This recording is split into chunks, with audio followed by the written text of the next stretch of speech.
In front of you, you have the two opening paragraphs of the Declaration of Independence. And what we're going to do today is analyze these two paragraphs and break them down so that you understand what the colonists were saying in this document that was approved by the Continental Congress on July 4th, 1776, as an announcement to Britain that the colonies were no longer under British rule. So if we look up here in the first paragraph, it begins with a set of clauses starting with, when in the course of human events it becomes necessary for one people to dissolve the political bands that have connected them with another, and to assume among the powers of earth that the separate and equal station to which the laws of nature's God entitle them. What they're saying in those clauses right there is that there comes a time when one group may have to break away from another group. And there's different reasons for that, but all they're saying is that there comes a point in time where two entities may have to break up. Below that, you have this clause ending that first paragraph. A decent respect to the opinions of mankind require that they should declare the causes which impel them to separation. What they're stating is that when one group decides that they should break away from another group and be independent and govern themselves, they're responsible, that group that broke away, to make it clear to the other group as to why they were breaking away. And they begin to do this in the second paragraph. In the second paragraph, they begin with a statement, we hold these truths to be self-evident. Now, they're using a pronoun in the beginning, these truths. What they're saying is everything that follows in the paragraphs to the colonists are obvious, self-evident. Everybody knows these things or should know them. And they go on to say first that all men are created equal. So they're saying that all men born, all basically white men born, have the same abilities as any other man. And being equal, they are endowed by their Creator with certain unalienable rights. That means that their God gave them upon birth certain rights that can't be taken away from them. And these rights are life, liberty, and the pursuit of happiness.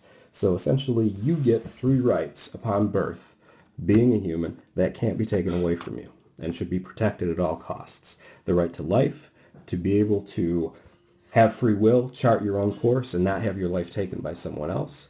The right to liberty, freedom in general, not being enslaved or imprisoned without just cause. And the right to pursue happiness, to basically have the ability to do what meets your needs and makes you successful. Beyond that, stating that all men are created equal and that they have these unalienable rights of life, liberty, and the pursuit of happiness, what the colonists then go on to say is that government is created with the sole purpose of protecting these rights, and that these governments that are created get their powers from the consent of the government, or the governed, so that to secure these rights, to protect them, to make sure they're safe, men create governments, and these governments that are created by men get their power from the citizens, from the men that make up the population. After that, they go on to state what should be done if a government does not protect their rights. Whenever any form of government becomes destructive of these ends, and when it says these ends, it means the unalienable rights of life, liberty, and the pursuit of happiness, it's the right of the people, the citizens, to alter, which means to change, or abolish it, which means to get rid of the government, and create a new government that lays its foundation on the principles that they mentioned above, that all men are created equal, and that they're given certain rights by God that cannot be taken away and should never be threatened, life, liberty, and the pursuit of happiness.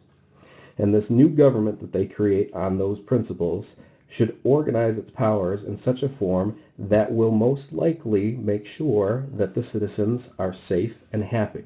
And to be safe and happy, you need to have your rights and freedoms protected by that government, specifically the unalienable rights of life, liberty, and the pursuit of happiness. In addition to just laying out what the colonists believe about government and believe about the rights and freedoms of individuals, this second paragraph also is kind of a slap in the face to the British government, because everything the colonists say about government, they're implying that the British government did not do for the colonies. So when it says that they believe all men are created equal, what they're implying is that Britain did not view the colonists as equal. when they go on to say that all people are endowed by their Creator with unalienable rights of life, liberty, and the pursuit of happiness, what they're saying is that Britain did not view the colonists as having these rights, or that Britain, with all its laws and policies that the colonists couldn't vote on, were not protecting those unalienable rights. And they go on to say that the whole purpose of government is to protect those rights. So if Britain's not protecting those rights, then that government that's not protecting them, the British government, should be changed or done away with. And that's what the colonists are doing in this declaration. They're doing away with that government by breaking away from that government. The other thing they're saying is that governments get the power to govern from the people. And as we know, the colonists did not have any representation in Parliament. So the colonists are saying, you have a government existing where we have no power or influence, and that is wrong. All governments should get their power and influence from the people that created those governments.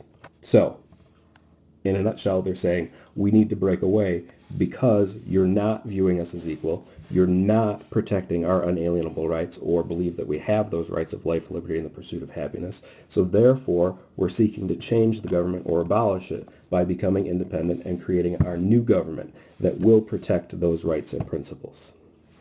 In a nutshell, that's the opening paragraphs of the Declaration of Independence.